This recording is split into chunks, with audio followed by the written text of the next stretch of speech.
Salut, j'ai du thé avec moi, toute une théière, pour, euh, pour blablater un petit peu au sujet des films.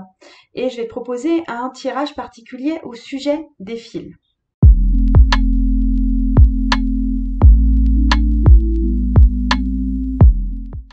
En fait, je t'apprends rien, mais il y a des films qui nous impactent beaucoup plus que d'autres.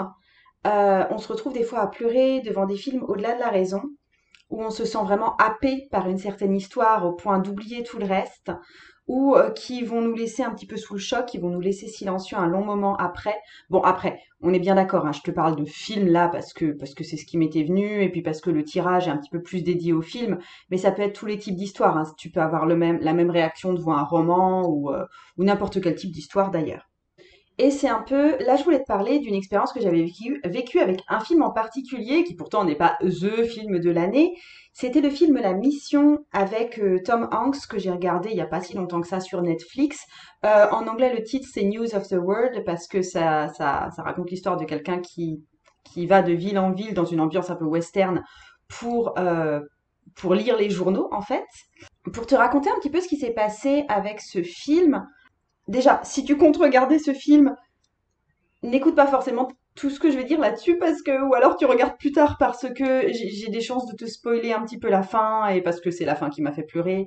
Et donc voilà, donc alerte spoiler pour le film.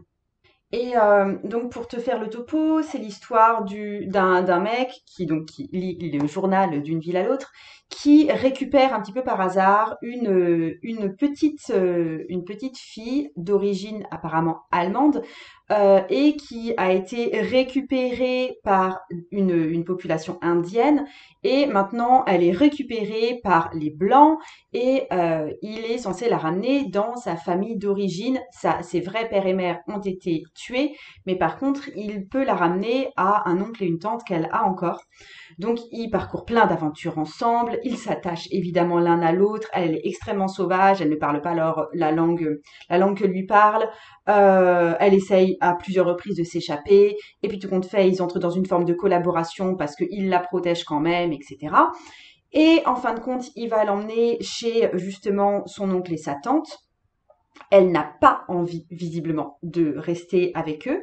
Et à un moment, il va la rechercher, enfin, il s'éloigne d'elle, il se rend compte qu'il a fait une bêtise, il va la rechercher.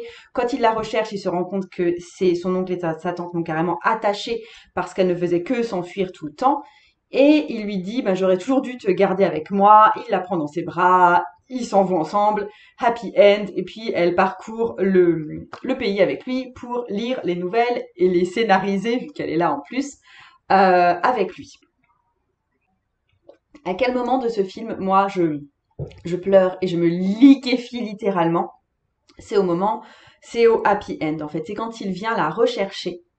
En fait, je crois que dans mon histoire transgénérationnelle, voire peut-être autre vie que j'ai vécue, mais je suis extrêmement sensible à ça sans l'avoir pourtant moi-même vécu. Les enfants abandonnés, les enfants abandonnés. Déjà, je trouve ça incroyablement triste. Les enfants qui n'ont plus de parents ou qui ont été laissés. Il y a déjà ça, mais à la limite, ça me fait pas. C'est pas là que ça vibre le plus. Là où ça vibre le plus, c'est quand où je me rends compte qu'un enfant qui a été abandonné ou qui est tout seul, en gros, se trouve une nouvelle famille et qu'il y a de l'amour dans cette nouvelle famille. Et là, mais même là, en t'en parlant, tu vois, c'est un truc qui remonte. Et en fait, devant ce film, donc je regarde le film, je pleure un petit peu au moment où c'est beau et tout. Le film s'arrête, générique de fin, et je fonds en larmes totalement. Mon homme me regarde à côté en mode oui non mais c'est bon là en fait ça va. En plus c'était même pas triste le truc donc voilà. Et je pleure et je pleure à gros sanglots en faisant beaucoup de bruit enfin, et en sachant même pas pourquoi je pleure mais je sens qu'il y a un truc la digue qui cède en moi et qui se libère depuis quelque part plusieurs années parce qu'il y a eu beaucoup forcément de choses dans ma vie qui m'ont parlé d'adoption en fait.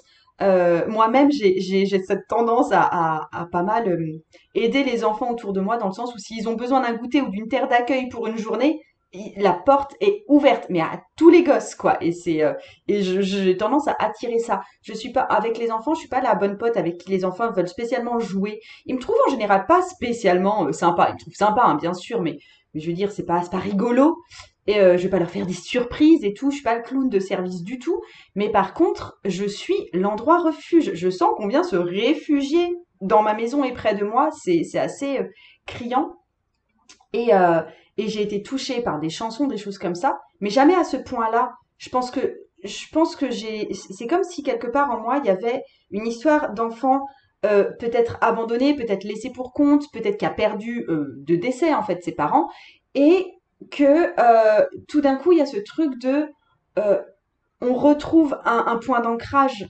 Et peut-être que dans mon histoire, peut-être que ça n'a jamais été trouvé et que du coup de le voir se réaliser ça me fait un tel effet quoi et voilà et tu vois bien que j'arrive pas à te raconter plus pourquoi ça me touche parce que je ne suis pas une enfant abandonnée, je n'ai pas abandonné mes propres enfants, d'ailleurs j'ai pas ce lien là avec mes enfants, c'est pas aussi émotionnel en mode oh mon dieu si jamais je ne suis plus là, je suis pas du tout en train de paniquer là-dessus. euh, donc voilà, et en tout cas, c'était bien réveillé par ce film, mais ça, franchement, les digues ont pété. C'était assez magistral. Je m'attendais pas à ça aussi fort. Et donc voilà. Donc là, j'avais envie de me donner un tirage, parce que c'est aussi pour moi, hein, et de te donner un tirage pour voir, parce que je pense que tu as déjà vécu des expériences similaires à la mienne, et de sentir que les digues pètent en écoutant une histoire ou en regardant un film, alors que, bah, franchement, dans ta vie, ça va, et puis il n'y a rien qui est franchement en lien avec ce truc-là, tu vois. Donc j'ai envie de te donner un tirage qui puisse t'aider à décortiquer ce qui, dans le film, a précisément fait écho pour toi. Et pour moi, il y a eu plusieurs films, hein. Je peux t'en citer d'autres. Il y a eu Cloud Atlas qui fait vibrer un truc chez moi qui est dingue. Alors, il me fait pas spécialement pleurer, mais je l'ai regardé tellement de fois ce film. Il y a un truc qui s'imprègne chez moi avec ce film. Donc, je pourrais aussi faire ce tirage pour ce film-là. Inception. Le film qui me fait perdre la notion du temps, c'est Inception. Dans lequel je bascule, là non plus qui me fait pas spécialement pleurer, mais c'est le film qui déclenche le plus le phénomène de basculer dans le film, alors que il y a pas, enfin tu vois, il y a rien qui me rappelle mon histoire à moi, hein. Dernièrement sur Netflix aussi, White Tiger, qui m'a fait pleurer, une histoire d'une ascension sociale d'un domestique en Inde qui prend conscience de ses réflexes de domestique. C'était hyper chaud pour moi à regarder, alors que il n'est pas censé faire plus que ça pleurer, je pense, ce film. Dark Crystal, évidemment, pour ceux qui l'ont vu. Voilà, évidemment, c'est pareil pour les livres. La passe miroir m'a fait un peu cet effet. Le dernier tome de la passe miroir récemment, j'étais quand même... sur la fin, je suis restée scotchée pendant un petit moment, là, à pas savoir quoi faire de moi, parce que je digérais le truc, en fait.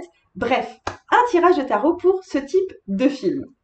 Un petit mot avant de commencer sur le jeu que je vais employer, c'est The New Immortals de Madeleine McLaughlin qui ressemble à ça.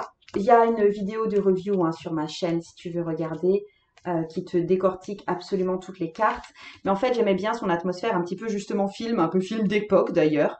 Et il y a quelque chose d'un peu fantasmagorique, un peu décalé, qui, je trouve, se prêtait bien à un univers justement de film. Donc j'avais envie d'utiliser ce jeu en tirage, déjà pour te faire la démonstration, enfin pour te montrer comment je positionne les cartes, les significations des positions des cartes, et ensuite pour pratiquer ce tirage pour moi-même. Donc, je te fais la démonstration ici, je te montre les positions des cartes.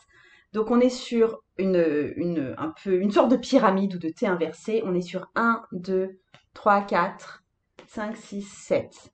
Là, ce sera un premier état des lieux, ensuite ce sera les peurs et les désirs, et ensuite ce sera l'impact sur notre vie. Donc première carte, quelle couleur colore mon paysage émotionnel après ce film? En gros, c'est quoi? Comment tu vibres après ce film? C'est un petit peu ça. Quelle est ta vibration émotionnelle après ce film ou énergétique après ce film? La deuxième carte, c'est comment est-ce que ce film influence ma façon d'aborder les choses ou de répondre aux choses. Comment est-ce que ce film influence ma façon d'aborder les choses ou d'y répondre?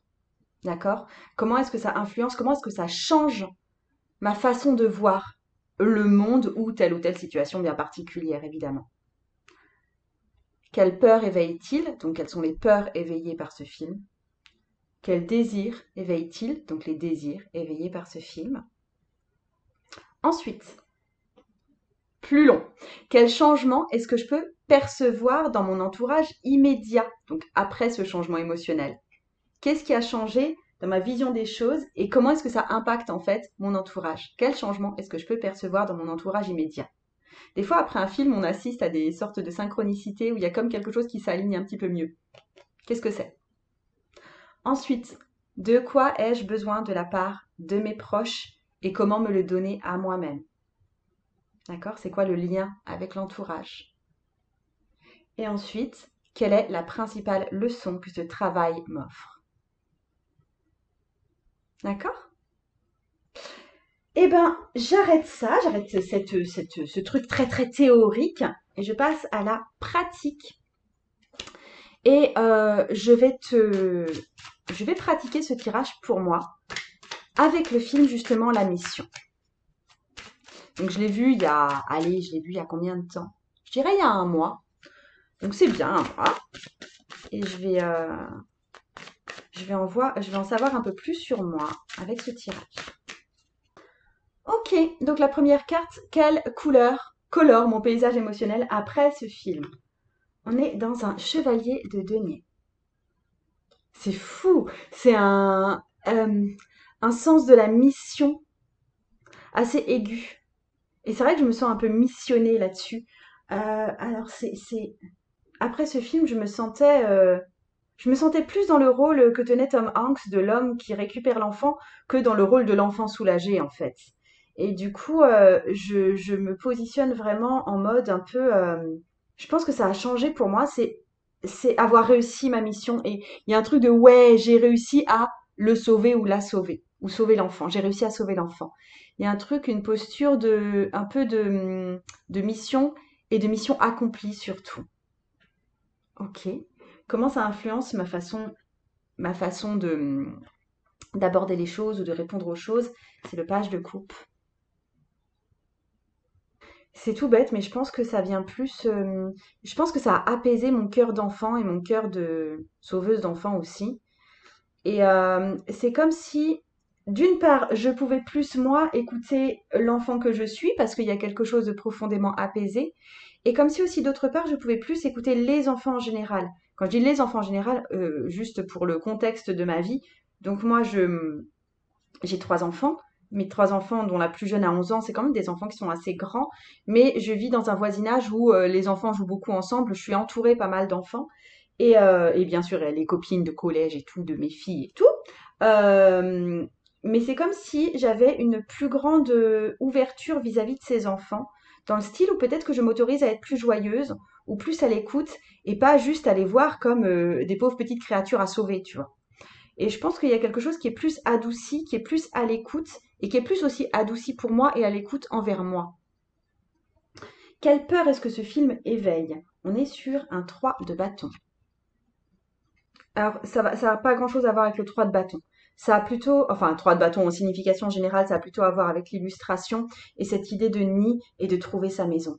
Il y a une peur chez moi de peut-être jamais pouvoir trouver ma vraie maison, peut-être jamais pouvoir me sentir vraiment chez moi. Mais je pense que là, je parle d'une peur assez universelle en fait. J'ai l'impression que, en tant qu'être humain, on se sent des fois déraciné de notre vrai chez nous, qui est peut-être un peu au-delà de cette terre, et d'avoir l'impression de ne pas être dans notre vraie maison, de pas être dans notre vrai milieu.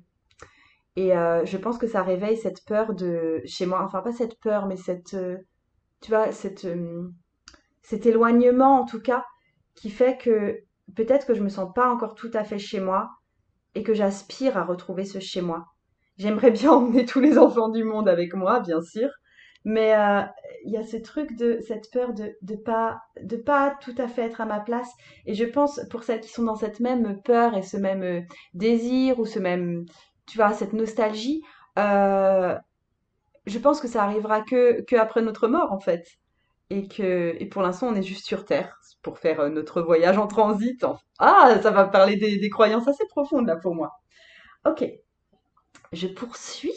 Je continuerai à travailler seule sur ce tirage. Donc quel désir est-ce que ce film éveille? On est sur La Reine de Denier. Bon, c'est un désir de maternité, mais de maternité au-delà de la maternité biologique, hein. Je pense qu'il y a un fort truc d'adoptante chez moi, mais il y avait ça chez mon arrière-grand-mère qui a adopté une enfant, il y avait ça chez ma grand-mère qui a tenu des homes d'enfants, des endroits, c'était en Suisse, hein, donc ça s'appelait home d'enfants, des endroits où les enfants qui n'avaient pas de parents étaient réunis. Elle en a tenu deux dans sa vie, donc il y a ce truc-là chez moi aussi, et je pense que ça éveille ce désir d'être une mère très très plurielle en fait. Et ce que je suis pas mal quand même. Euh, mais je dirais que c'est quand même venu s'apaiser là, cette pulsion chez moi avec ce film. Donc, quel changement est-ce que je peux percevoir dans mon entourage immédiat? On est sur un 4 d'épée. En fait, le 4 d'épée, déjà, c'est une carte pas mal de repos. Et dans cette carte-là, dans ce visuel-là, on a une carte qui accueille peut-être, en tout cas qui reçoit, et qui se met à parler à d'autres femmes. Enfin, je vois un peu cette carte comme ça, dans une ambiance un peu mille et une nuits. Et en fait, ça m'évoque beaucoup la retraite tarot que j'ai faite là, fin du mois de mai, et d'ailleurs qui reprend en août, donc si tu veux t'inscrire, c'est en dessous. Euh, et toutes les femmes en général avec qui je suis en contact. Et je pense que depuis ce film, il y a quelque chose qui s'est un peu apaisé par rapport à ces contacts avec des femmes qui viennent me solliciter, qui viennent demander mes conseils. C'était quelque chose que je faisais déjà avant. Là, ça a été vraiment fort avec la retraite, l'expérience tarot. Mais je pense que vu que je suis plus dans cette urgence de devoir sauver des enfants et d'être la maman de tout le monde et de donner à tout le monde à manger, je peux peut-être plus me dévouer. Peut-être que je suis plus dévouée encore aux femmes que je reçois. Et aux hommes aussi. Là, je parle de femmes parce que pour l'expérience tarot, il n'y avait que des femmes. Mais là, je fais pas de différence. Mais il y a quelque chose qui s'est étendu au monde adulte aussi, dans ma réceptivité et mon accueil. Ok. Ensuite, carte suivante, de quoi ai-je besoin de la part de mes proches et comment me le donner à moi-même? C'est un 10. C'est un 10 d'épée. Regarde ça. Ah, je sais pas. Mais en fait, je crois que cette question, elle est un petit peu bizarre pour moi. Parce que quand je dis de quoi ai-je besoin de la part de mes proches, etc., je suis du genre à attendre très peu de choses de la part de mes proches. Je suis pas une personne qui est vraiment dans l'attente. Et du coup, c'est moi qui porte toutes les armes, tu vois, qui me démerde toute seule tout le temps, tout le temps. Je trouve qu'elle a plus une résonance 10 de bâton, cette carte, qu'une résonance 10 d'épée, d'ailleurs. Mais je pense qu'au contraire, ça vient équilibrer ça. Ça vient dire, hé meuf, ça va, c'est pas toi qui as toutes les armes, c'est pas toi la grande sauveuse, t'es pas obligé d'être tout ça tout le temps. Et d'accepter que les autres aient également des armes, aient également du pouvoir, puissent également tuer les méchants. Il y a un truc là aussi sur de l'apaisement du style, t'es pas obligé de tout faire, meuf. Ok, ça c'était beaucoup plus général. Je pense que c'est un truc que j'ai besoin d'entendre. J'ai encore du mal à cerner le rapport avec le film. Comme je t'ai dit, je vais pas faire l'intégralité de ma propre psychanalyse ici sur YouTube, mais j'en donne déjà un bon aperçu là. Et ensuite, dernière carte, quelle est la principale leçon que ce travail m'offre? Et on est sur un as de bâton. Ce qui me vient, c'est trace la route en fait. Il y a un truc de trace la route là-dedans. Je pense qu'il y a trace la route parce que le personnage du film est sur les routes. Et en fait, cette gamine, c'est un truc qui lui arrive un peu par hasard, tu vois. Alors que lui, il avait plus de vie de famille et tout, sa femme est décédée. Bon. Et il se retrouve tout compte fait à être dans une sorte de mission, alors que ben il ne la cherche pas. Et dans cette idée de trace la route, il y a ça aussi de, écoute, les belles choses qui doivent arriver vont arriver, les personnes qui doivent être sauvées par toi vont venir à toi de toute façon. Trace et advienne que pourra, tu vois. Il y a un truc du style, la leçon que ce travail m'offre, c'est pas la peine de chercher des gens à sauver non plus, ça va quoi. Euh, yes, bon, je reçois ça. 5 sur 5. Bon, je pense que tu as pu le constater, mais moi, j'aime en fait te montrer différentes façons d'employer les cartes de tarot et de découvrir des choses sur toi-même et d'aller toujours plus loin dans cette connaissance de toi. C'est vraiment trop, trop mon truc. Et je t'invite d'ailleurs à vraiment fouiller sur cette chaîne YouTube parce que tu trouveras de nombreuses autres ressources, de nombreuses autres façons de pouvoir tirer le tarot. Moi, ce que je te propose, c'est des accompagnements qui sont basés sur le tarot. Je propose des cours de tarot en ligne. Je propose, comme je te l'ai dit, des retraites pour t'enseigner à utiliser le tarot en travail énergétique. De toute façon, je te mets tout dans les liens qui sont sous cette vidéo. Je pense que tu le sais aussi, mais j'enseigne aussi aux gens comment utiliser le tarot en mode professionnel pour aider en fait les autres à y voir plus clair dans leur vie, pour que toi tu prennes cette posture professionnelle avec le tarot et que tu aides les autres. Si tu veux vraiment aller plus loin dans cette professionnalisation, moi je peux te donner une conférence exclusive sur ce thème. Elle a déjà été tournée, elle a déjà été faite en direct, mais elle est toujours disponible. Je te mets le lien dans la description. Et dans cette conférence, je t'explique vraiment en quoi consiste ce métier de tarologue. Combien est-ce que tu peux gagner? Je te révèle d'ailleurs mes propres chiffres. Comment est-ce que tu peux te positionner comme professionnel? Comment est-ce que tu peux démarrer? Tout ça, je réponds à pas mal de questions aussi. J'arrête là. Je vais laisser infuser. Je vais me laisser porter et je vais me laisser réfléchir aussi là-dessus. Je t'embrasse bien fort. J'espère que tu vas bien toujours. Le tarot peut changer ta vie.